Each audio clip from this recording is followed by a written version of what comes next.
అబ్బా గీ దొంగ బట్టేవాజిగాళ్ళు ఏడికెళ్ళి తయారైతున్నారో ఏందో. హైదరాబాద్ ఇల్వని వేంచే పనిని సర్కారు చేస్తుంటే హైదరాబాద్ ఇల్వదీసే పనిని గీళ్ళు నెత్తి మీద వేసుకున్నారు. మరి ఇట్లా చేస్తుంటే మన పోలీసులు చూసుకుంటూకుంటారా?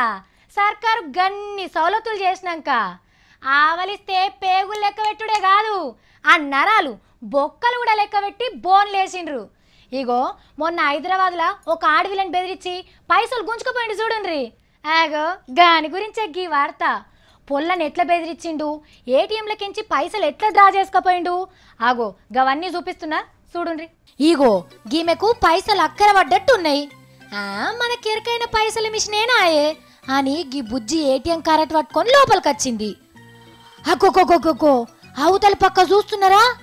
ఎంతసేపు అవుతుందో ఏందో ఈ లంగగాడు కావలి కాయబట్టి నిమ్మలంగా మూతి గుడ్డ కట్టుకొని లోపలికొచ్చిండు.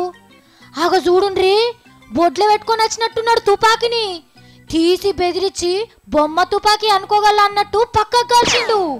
ఈయన తెలివి పాడుగాను సినిమాలు బగ్గా చూస్తాడు కావచ్చు. పాపం ఆ బుజ్జి ఒక్కసారి ఎట్లా గజ్జన అనికిందో చూడుండ్రి. ఈయన తాడదెంప, ఈయన తలపండు వలగా ఆ తూట ఎడన తలిగితే ఎట్లుండేది? అగో ఏయ్ మెసిల్తే నిన్ను కూడా కాలుస్తా అని బెదిరించి మెడల గొలుసు తీసుకుంటున్నాడు కదా. ఒరి వారి ఆయన ఆడేడింటున్నాడు. ఏటీఎం కార్డు తీసుకున్నాడు, నంబర్ చెప్పమన్నాడు. అది కరెస్టేనా కాదని అరుచుకొని ఎట్లా పోతున్నాడో చూడుండ్రి. ఈడు నాశనం గాను. ఇగో ఈ దొంగ బట్టేవాజిగాడట మన పక్క రాష్ట్రం కడప నుండి వచ్చిండట. ఉత్తగా కడప జిల్లా పేరు చెడగొడుతున్నాడు ఈడు. గందుకే పోలీసు వాళ్ళు ఇప్పుడు మంచిగా మర్యాద చేస్తున్నారట. ఇగో అక్కలు చెల్లెలు ఓ మనిషి ఎంబడుంటేనే ఏటీఎం మిషన్లకు వండ్రి, జరంతా పైలెంగుండుండ్రి.